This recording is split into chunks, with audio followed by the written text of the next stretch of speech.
Hello, today I'm going to do an unboxing and overview of the Cambridge KJV Lectern Bible with goatskin leather over boards and with the art gilt edge.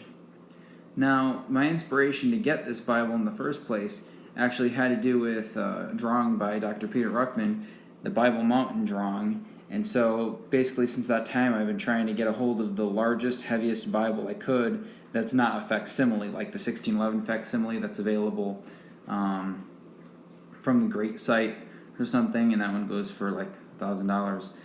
In any case, so here we have this one, and the dimensions are pretty impressive. If you're looking for a large Bible, this is it. So just to start, I'm going to read you off some numbers so you understand how big the thing is. And so you have, let's see, 1,165 pages. You have product dimensions of 10.94 inches in width, 12.99 inches in height, and 3.94 inches in depth. And you have a weight of, I don't have it here, but from what I recall, it's approximately 11 to 12 pounds. So I don't know of any larger Bible. I know that the Trinitarian Bible Society puts out a Lectern Bible. It's still not as big. I have Holman's Pulpit Bible. That's not nearly as big. In fact, this makes that look downright tiny. And so, other than facsimiles, I don't know of any Bible larger than this. Now, I'm going to lift it up so you guys can see the little tag here, the nice golden tag. It actually looks quite beautiful if you can see it in light. And here what you have is the KJV Lectern Bible, and tells you all about it. Large print, that's 12-point font. But for Cambridge, that's pretty big because it's always pretty bold. It's got cross-references, ribbon markers, presentation page, goatskin leather, art gilt edges, and it was made in the United Kingdom. Now, what that was actually was paper I had on there to show you guys because I didn't know if it came over there. I noticed, over the Bible rather, I noticed that people had videos of this but didn't fully show the Bible very well, and so I wanted to make one where people could kind of better see what they're getting. Now, they call the paper that this is made with, they call it book wove paper, and apparently that's what they call papers that are non-lightweight papers. And so that's what you have here. From what I understand, it's wood pulp type paper. It's not like woven like as in currency, like with cloth or cotton or anything like that. But it is a thick paper. I have seen, well, the pulpit or Lectern Bible at my church has similar paper, so probably something in that regard. I'm going to get that paper that I wanted to show you because it fell off the table here. Okay, so this outer wrap here, I'm just going to kind of put it in front of the camera. I don't know if this is something just Barnes & Noble puts over it, but just so you know, you get like sort of an outer wrap there. Maybe if you get it from Barnes & Noble, that's what you get. So anyway, I'm just going to open this thing up. So when you open this up, and hold on, this is going to take me a minute because it's very heavy and I don't want to ruin the box or anything.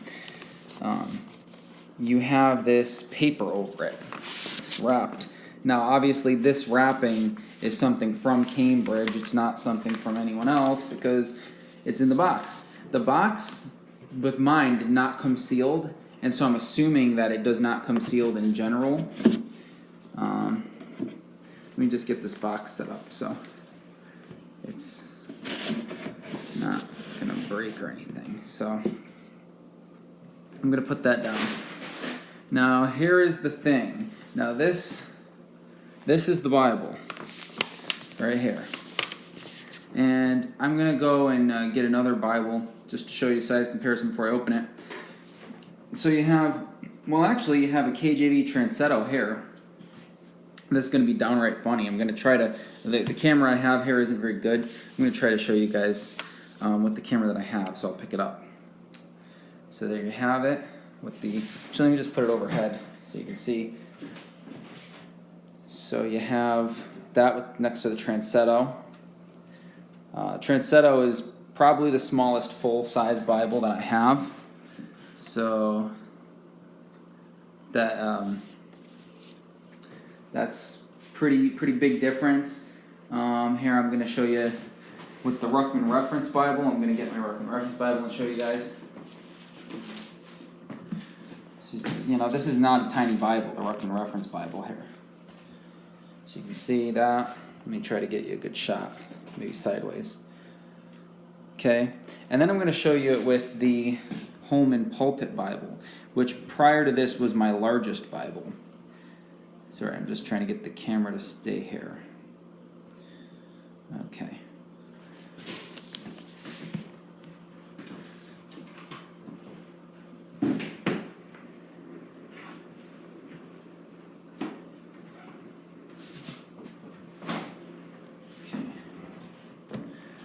This is the Pulpit Bible here, and this is next to that. And the Pulpit Bible is actually quite large. It is not a small Bible at all. It's not obviously nearly as big as this. I forgot what the dimensions exactly for this one are, but I can tell you the font inside is 18 point. Okay, so obviously it's going to have to be relatively big to have 18 point font, and also relatively thick in order to fit that on pages. So you have that. Now here it is for the big moment to open it up. So forgive me, I'm going to try to keep this camera from shaking, but this is massive and it's going to be very hard to do with the camera in front of me because that's how it is. The camera is currently in front of me.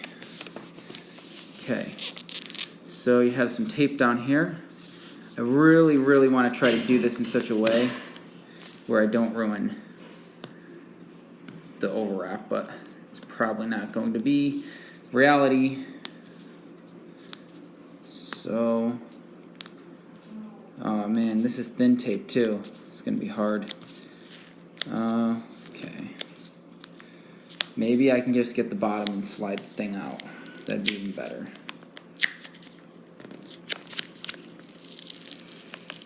Okay, there. Now I'm going to try to, sorry guys, I'm going to try to unwrap this so that it can just slide out the bottom. Wow. I'm looking at this and I'm just looking at it and it's beautiful right from the get-go. It's the kind of Bible that you just don't want to get ruined. You just don't want this Bible to get ruined. That's it. This method may or may not work. Let's see. Okay, maybe not.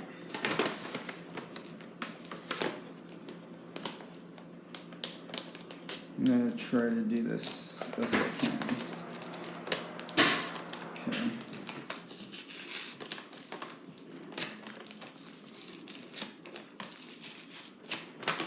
So let's see.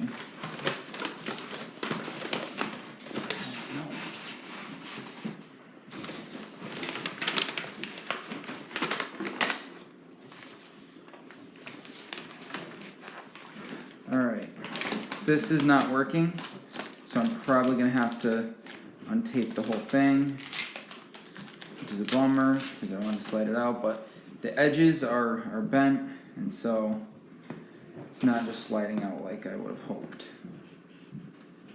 Like, I mean, the edges of the paper are bent.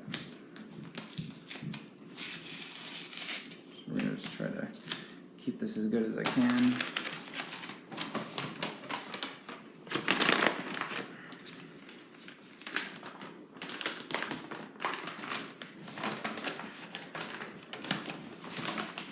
The ripped bottom does not help the matter. Oh, yeah, there's the bottom. If it wasn't ripped, it probably would have worked. Alright, so there's your paper. Alright, so here is the Bible itself. I'm going to try to get you some good shots. Now this thing does not need any help standing up. This thing will stand up just fine without your help. So there it is. I'm going to get you a side view and basically a view from every angle. So obviously it's goatskin. I've never had a hardcover with goatskin leather. This is pretty amazing actually. Holy Bible, King James Version, Cambridge. Okay. So I'm just going to show you the bottom here. You know, and if you see the bottom, you'll see the art gilt, and then you'll understand. Now this, you know, what it looks like, and this Bible feels very durable. You look at that binding there, you look at that, and it's just, it's really special. This is really a special Bible here.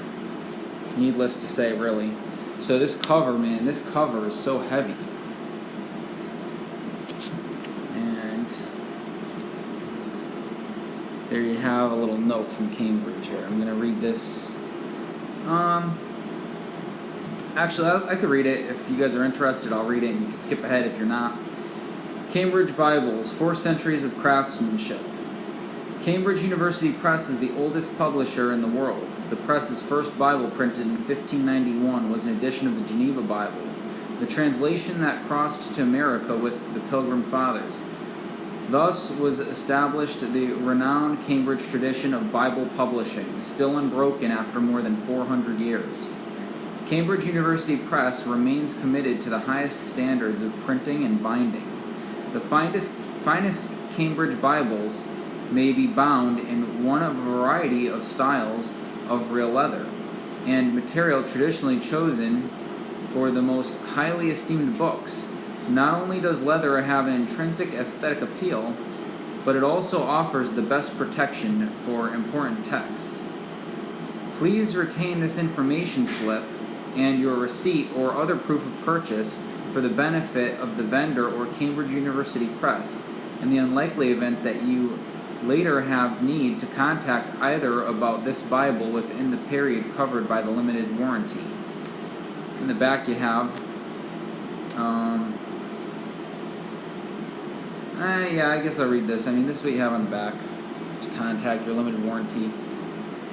Each real leather Cambridge Bible is unique because the cover material is a natural product and many of the binding processes are handcrafted. This Bible has been made with skill and care from the best and most appropriate materials.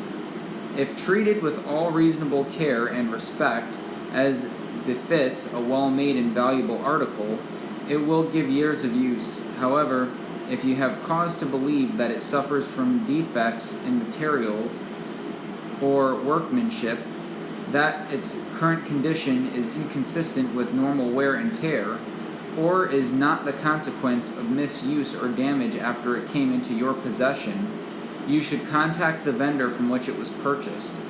If they cannot offer resolution, contact Cambridge Customer Service for advice.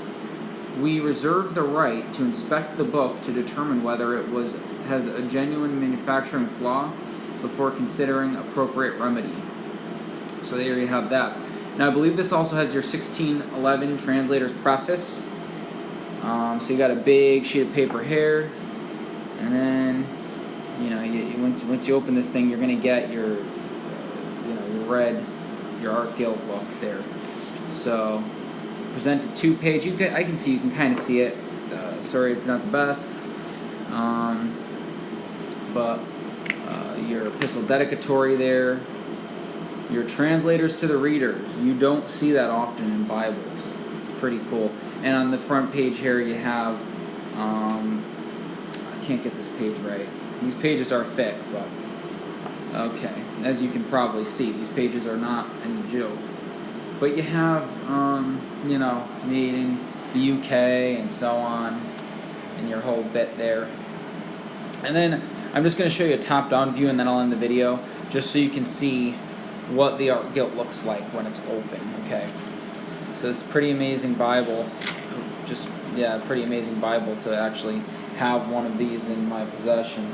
So you can see the art gilt, and that is a thick art gilt. Like, that is not playing any games. Now there's no concordance in this, but I just want to show you for comparison's sake. I have Thomas Nelson's Premier Collection Bible, and I just want to show you the art gilt on that. So I'm going to put this, let's see, over it, and so you can see, not over top it, because I don't want to ruin it. I'd rather not put it over top it, but just so you can see, the art gilt on that one is actually, quite frankly, almost kind of a joke compared to this. Look at this vibrant red compared to this sort of weak sort of red. That's a little thing I was disappointed about actually with Thomas Nelson's Bible, is the art gilt was a little weak. But I mean, it's the King James Bible, and actually, to give Thomas Nelson some credit, the leather does feel really nice, and it feels like they did generally a good job, you know, with I believe it's goatskin leather on this. Yeah, it's goatskin. It's pretty decent. It's nice. But in any case, I think that about rounds it out. I hope I showed you guys what you wanted to see in this video. I know me researching this Bible before buying it and not being able to find a resource like this, I wanted to make this resource available to people, you know, as imperfect as it is. And so actually, and as you had seen, I didn't mention, it also has the raised edges on the end if you didn't notice that. Anyhow, thank you for watching and have a good day.